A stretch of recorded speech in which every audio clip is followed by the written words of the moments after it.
आज हम 4 अहम पड़ावों से गुजरने वाले हैं। सबसे पहले हम भारत के इकोनॉमिक फ्यूचर में डुबकी लगाएंगे। फिर ये समझेंगे कि देश का पैसा कैसे बढ़ता है। इसके बाद देखेंगे कि भारतीय संस्कृति दुनिया भर में कैसे अपना परचम लहरा रही है। और आखिर में कुछ और जरूरी सुर्खियों पर भी एक नजर डालेंगे। तो चलिए शुरू करते हैं 2026-27 के यूनियन बजट से। आप इसे एक बहुत बड़े और महत्वाकांक्षी प्लान की तरह देख सकते हैं। इसका मकसद सिर्फ इकोनॉमी को रफ्तार देना ही नहीं, बल्कि ये भी पक्का करना है कि विकास की इस रेस में कोई भी पीछे न रह जाए। ये सब एक बैलेंस बनाने के बारे में है। अब बजट का एक सबसे दिलचस्प हिस्सा है ऑरेंज इकोनॉमी पर जोर। ये सिर्फ सुनने में अच्छा लगने वाला नाम नहीं है। ये भारत की जबरदस्त क्रिएटिव टैलेंट को एक इकोनॉमिक पावर में बदलने का एक सोचा समझा कदम है। सोचिए जरा, एनिमेशन, गेमिंग, म्यूजिक, ये वो सेक्टर्स हैं जो ना सिर्फ इनोवेशन को बढ़ावा दे रहे हैं, बल्कि लाखों नई नौकरियां भी बना रहे हैं। ये भारत के आर्थिक भविष्य के लिए वाकई एक गेम चेंजर साबित हो सकता है। और हाँ, इस बड़े विजन को सिर्फ कागजों पर नहीं छोड़ा जा रहा। इसे हकीकत में बदलने के लिए सरकार जमीनी स्तर पर काम कर रही है।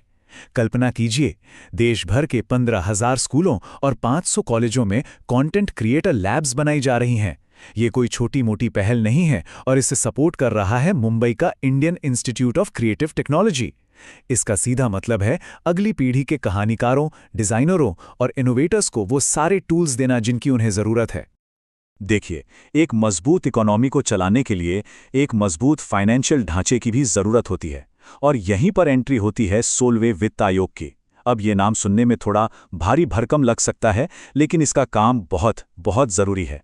असल में यही कमीशन तय करता है कि केंद्र सरकार और राज्यों के बीच टैक्स का पैसा कैसे बांटा जाएगा। आसान भाषा में कहें तो ये फिस्कल फेडरलिज्म की रीढ़ की हड्डी है। मतलब ये पक्का करता है कि पैसे का बंटवारा एकदम फेयर हो। तो सवाल ये है कि ये सब होता कैसे है? इसकी जड़ें हमारे संविधान में ही हैं। आर्टिकल 280 यही वो अनुच्छेद है जो राष्ट्रपति को ये कमीशन बनाने की शक्ति देता है। इसका मुख्य काम केंद्र और राज्यों के बीच एक फाइनेंशियल रेफरी की तरह काम करना, ताकि ये पक्का हो सके कि हर किसी को उसका सही हिस्सा मिल रहा है। अब जरा इस टाइमलाइन पर नजर डालिए। ये दिखाती है कि ये प्रक्रिया कितनी दूर की सोचकर बनाई गई है। देखिए, कमीशन 2023 के आखिर में बना, रिपोर्ट 2025 में दी गई, लेकिन इसका असली असर 1 अप्रैल 2026 से शुरू होता है। इसकी सिफारिशें अगले पूरे 5 साल यानी 31 मार्च 2031 तक देश के फाइनेंशियल लैंडस्केप को गाइड करेंगी। ये एक लंबी अवधि की प्लानिंग है जिससे स्थिरता बनी रहती है। तो इस इतने जरूरी कमीशन की कमान किसके हाथ में है? इसके अध्यक्ष हैं जाने माने अर्थशास्त्री अरविंद पनघड़िया और सचिव हैं ऋत्विक रंजन पांडे। ये और इनकी पूरी टीम देश की फाइनेंशियल जरूरतों का बहुत गहराई से एनालिसिस करती है, और एक बार जब इनकी रिपोर्ट तैयार हो जाती है तो उसे राष्ट्रपति को सौंपा जाता है, जो फिर उसे संसद के दोनों सदनों के सामने रखते हैं। ये एक पूरी तरह से पारदर्शी प्रक्रिया है जो हमारे लोकतंत्र का एक अहम हिस्सा है। चलिए अब इकोनॉमी और गवर्नेंस की गंभीर दुनिया से थोड़ा गियर बदलते हैं और चलते हैं कल्चर और ग्लैमर के रंगीन मंच की ओर। और इसके लिए म्यूजिक के सबसे बड़े ग्लोबल स्टेज से बेहतर और क्या हो सकता है। तो आइए 68वें ग्रैमी अवार्ड्स के कुछ यादगार पलों पर एक नजर डालते हैं।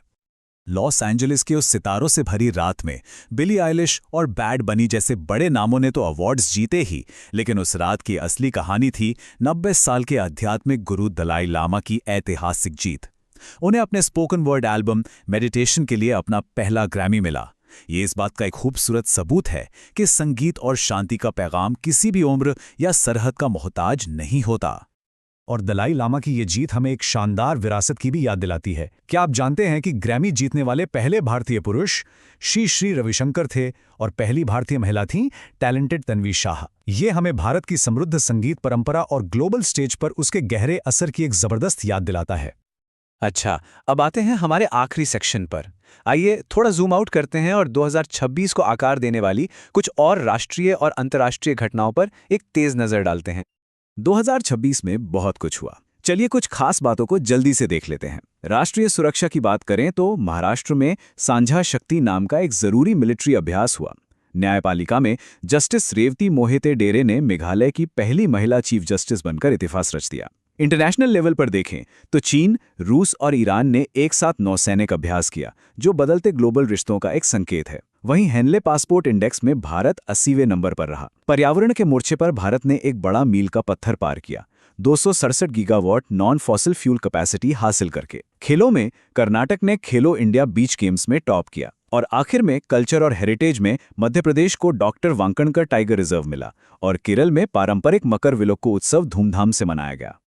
तो एक नई क्रिएटिव इकोनॉमी के उभरने से लेकर देश के फाइनेंशियल सिस्टम को नई दिशा देने और ग्लोबल स्टेज पर कल्चरल जीत तक 2026 वाकई एक यादगार साल रहा।